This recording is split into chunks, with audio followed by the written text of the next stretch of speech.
उत्तर प्रदेश राज्य सेतु निगम सहारनपुर में employees union द्वारा एक आम सभा का आयोजन किया गया। आम सभा का उद्देश्य सेतु निगम के प्रबंधन द्वारा वर्तमान समय में उत्तर प्रदेश सरकार द्वारा पुलों के निर्माण संबंधित कार्य बिना किसी आदेश, बिना किसी सरकारी नीति, अनैतिक रूप से प्राइवेट ठेकेदारों को दिए जाने की पद्धति का विरोध किया जा रहा है, जिसको लेकर आज सहारनपुर में भी लखनऊ से पहुंचे केंद्रीय महामंत्री शिशिर कुमार गुप्ता, केंद्रीय अध्यक्ष ईशरतन झा, केंद्रीय उपाध्यक्ष ब्रजेश तिवारी व केंद्रीय संयुक्त अखिलेश द्वारा जन जागरूकता कार्यक्रम रखा गया। देखिए इस दौरान केंद्रीय महामंत्री शिशिर कुमार गुप्ता ने क्या कहा, सुनिए। जी, मेरा नाम शिशिर गुप्ता है। मैं उत्तर प्रदेश राज्य सेतु निगम एम्प्लॉयज यूनियन का केंद्रीय महामंत्री हूँ। आज एम्प्लॉयज यूनियन की हमारी जो शाखा इकाई सहारनपुर है, वहाँ के पदाधिकारियों ने इस आम सभा का आयोजन किया है और इस आम सभा का उद्देश्य जो सेतु निगम के प्रबंधन द्वारा वर्तमान में जो भी हमें उत्तर प्रदेश सरकार से पुलों के निर्माण संबंधी कार्य मिलते हैं, उनको प्राइवेट ठेकेदारों को दिए जाने के ईपीसी मोड पर दिए जाने की जो व्यवस्था लागू की जा रही है अनैतिक रूप से, बिना किसी सरकारी नीति के या बिना किसी आदेश के, उसका हम लोग लगातार विरोध कर रहे हैं। उसका हम लोग का मुख्यालय लखनऊ में है और लखनऊ से में विगत 9-10 महीनों से हम लोग इसके लिए लगातार संघर्ष भी कर रहे हैं, पत्राचार भी कर रहे हैं विभिन्न स्तरों पे।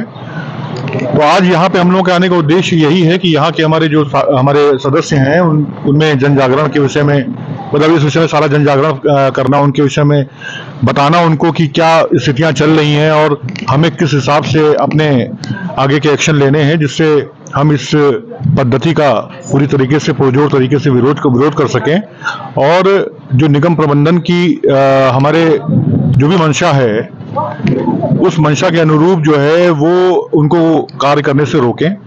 हमारे जो आज की डेट में 2500 कर्मचारी हैं, उनके वेतन भत्ते हमारे कार्यों से ही हम लोग अर्न करते हैं, हम लोग कमाते हैं। हमें सरकारी कोई अनुदान नहीं मिलता वेतन भत्तों के लिए।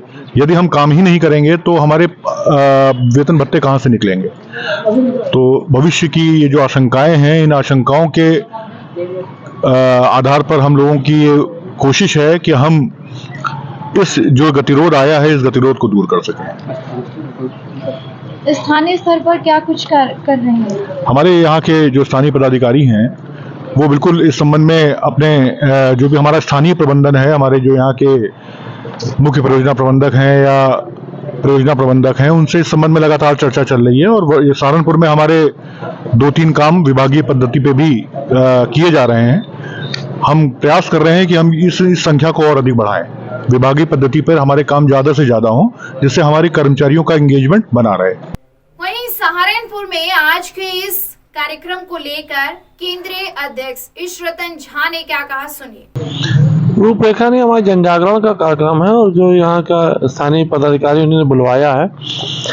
हम लोग पिछले अगस्त 2022 से लखनऊ में प्रत्येक मंगलवार को मुख्यालय पे और लखनऊ की इकाइयों में सभा कर रहे हैं और जो बाहर की इकाइयाँ हैं वहाँ पर हम लोग बुधवार को मीटिंग करा रहे हैं कि जो हमारे निगम प्रबंधन के लोग ये टेंडर पे काम दिए जा रहे हैं लगातार, उसका हमारा सिर्फ एक कहना है कि हमारे आदमियों का काम मिले हमको और उनको खाली बिठा के तनख्वाह ना दी जाए, क्योंकि आप कितने दिन दो, जब सारा काम ठेके पे दे दोगे तनख्वाह ठेकेदार नहीं देगा।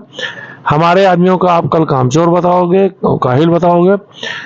इसलिए हम कहते हैं कि 60-40, 70-30 जो भी रेशो आता है उस प्रतिशत पे हम अपना विभागीय स्तर पे काम करेंगे। बाकी हमसे ज़्यादा जो काम निकल के आ रहा है वो आप ठेके पे दीजिए। डीए जो है हम लोगों का 7% अभी बकाया है और हम लोग कोशिश करें शासन स्तर पे, प्रबंधन स्तर पे कि जल्द से जल्द इस महीने लागू हो जाए। इस संबंध में हमने माननीय मंत्री जितिन प्रसाद जी से भी मुख्यालय पर वार्ता की। हमारे उस वक्त जो नरेंद्र भूषण जी प्रमुख सचिव थे, उनसे बातचीत की है। हम लगातार प्रयासरत हैं कि हमारे आदमियों को काम मिलता रहे और सेतु निगम के दक्ष कर्मचारी किसी भी तरीके से बेकार ना कहा जाए उनको। हमारा नारा ही है कि काम दो। अगर आपको टेंडर नहीं देना है, सरकार की नीति है, तो हमको आप पीडब्ल्यूडी में लोग मर्ज कर दो। हमें कोई परेशानी नहीं है। क्या इस सभा हाँ, का हाँ। कुछ प्रभाव पड़ रहा है? अभी हमारी प्रबंधन से वार्ता चल रही लगातार, दो दौर वार्ता का चल चुका है। अब क्या तीसरे कुछ निष्कर्ष निकल गया है? अभी निष्कर्ष डीए का निष्कर्ष निकला है। एक हमारी मेडिक्लेम की जो 75 साल की कहा था कि आप रिटायरमेंट के बाद 75 साल की आयु तक के मेडिकल की सुविधा कैशलेस दी जाए, उसके ऊपर भी कार्रवाई शुरू करा दी है हमने। डीए पे कार्रवाई शुरू करा दी है, और जो अभी ये वेतन और इसके टेंडर के प्रतिशत के मामले में ये प्रबंध निदेशक से स्तर से वार्ता होना बाकी है, वो हो जाएगी, उसमें भी कोई ना कोई रास्ता निकलेगा। सहारनपुर से जुड़ी हर बड़ी खबर पाने के लिए आप अभी सब्सक्राइब करें हमारे YouTube चैनल सिटी वेब को।